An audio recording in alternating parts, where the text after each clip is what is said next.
Yeah,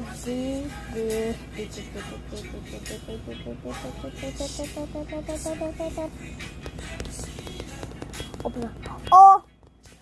Burn lang ngayon, pero konti lang naman. Konti patak-patak na. Okay lang yun. Ang buhay, hindi naman yung sabi. No. Tapos, yung mga edad, mga 40 na ako, malandi na ako. Kasi, ang pinapatid-tid ko na si Lepa Dawit at si Andy Jim. Ang lalaki pa ng poster ko niyan. Di ba na Jim? Sabi ko pa rin sa kay Lepa Dawit. Sabi, ano ba?